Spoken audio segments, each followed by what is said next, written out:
வணக்கம். வாங்க சூப்பராக இன்றைக்கி ஒரு மொச்சக்கொட்டை, கத்திரிக்காய், முருங்கைக்காய் எல்லாம் போட்டு ஒரு குழம்பு தான். அவ்வளோ டேஸ்ட்டாக இருக்கும்.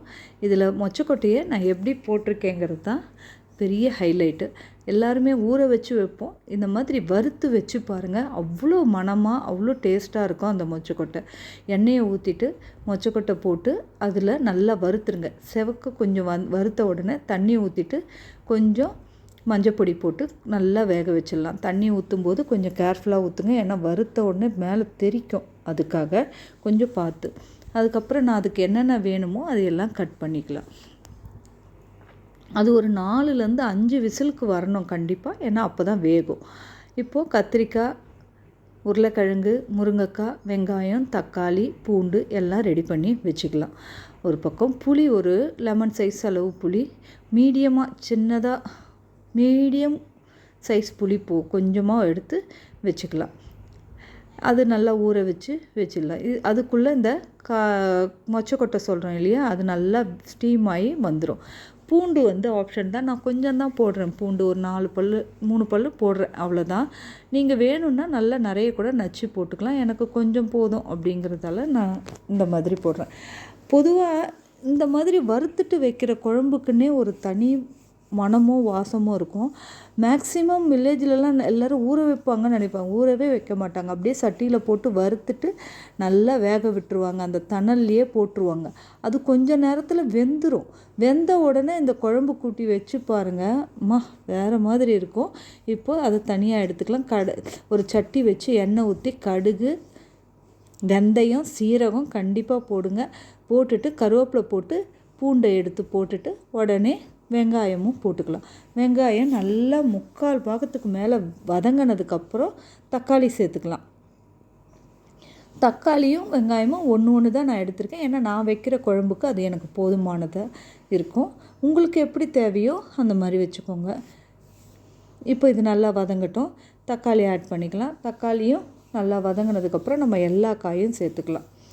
யாருக்கெல்லாம் இந்த மாதிரி மொச்சக்கொட்டை, காராமணி, இந்த சுண்டலுங்க இதெல்லாம் வச்சு குழம்பு வச்சா பிடிக்கும். எல்லா குழம்பும் வைக்கும்போது இருக்கிற டேஸ்ட்டை விட இந்த மாதிரி பயறு வகைகள் சேர்த்து குழம்பு வைக்கும்போது ரொம்ப நல்லாயிருக்கும். அதுவும் இல்லாமல் ப்ரோட்டீன் ரிச்சு, நல்ல உடம்புக்கு ஹெல்த்தியும் கூட. இப்போ எல்லா காயும் போட்டு நல்லா ஒரு திருப்பிட்டு உப்பு, மிளகாப்பொடி, மஞ்சப்பொடி இவ்வளோ தான் இதில் நம்ம போட போகிறது. அதை போட்டு நல்லா அந்த பச்சை வாடை போகிற வரைக்கும் திருப்பி விட்டுக்கலாம். இந்த மொச்சக்கொட்டை இந்த ஆடி மாதம் எல்லோரும் வாங்குவாங்க. அதே மாதிரி இனி ஒரு குளிர்காலம் வந்துடுச்சுன்னா பச்சை மொச்சை வரும். அதை வச்சு கத்திரிக்காய், முருங்கைக்காய், பச்சை மொச்சை பெரட்டல் நல்லாயிருக்கும். காரக்குழம்பு நல்லாயிருக்கும். அது வெறும் மொச்சையை பெரட்டினாலும் நல்லாயிருக்கும். அவ்வளோ டேஸ்ட்டாக இருக்கும். இந்த மாதிரி வறுத்து வைக்கும்போது வர டேஸ்ட் ஒரு தனி. அந்த குழம்பு கொதிக்கும் போதே உங்களுக்கு அந்த வாசம் வரும், அப்படி இருக்கும். இப்போ திருப்பி விட்டுட்டு தேவையான அளவு தண்ணி ஊற்றிக்கலாம். நல்லா குழம்பு கொதி வரட்டும். நல்லா கொதித்து காய் வெந்ததுக்கப்புறம் நம்ம தேவையான புளியை கரைச்சி ஊற்றிக்கலாம்.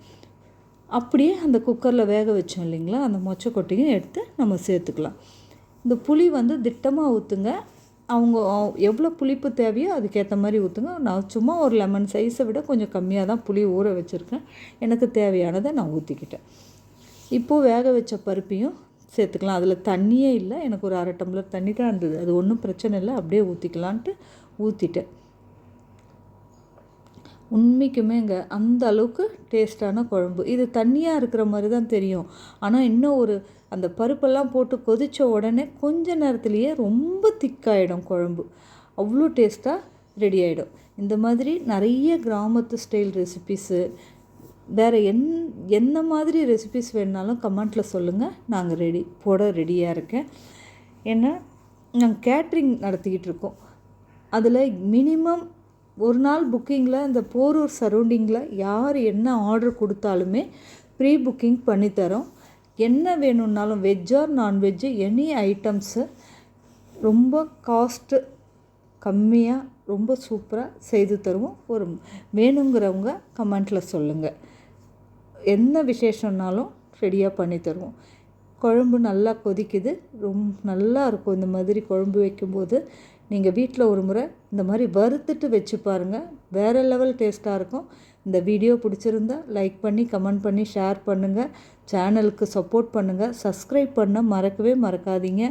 இதே மாதிரி நிறைய ரெசிபீஸ் வந்துக்கிட்டே இருக்குது நம்ம சேனலில். இதில் கொத்தமல்லி போட்டு நம்ம இறக்கிட்டு சூடாக சாதத்தில் போட்டு சாப்பிட்லாம். இட்லி தோசை எல்லாத்துக்கும் வச்சு சாப்பிட்லாம். அவ்வளோதாங்க. எப்படி பெரட்டின மாதிரி ஆயிடுச்சு பார்த்தீங்களா?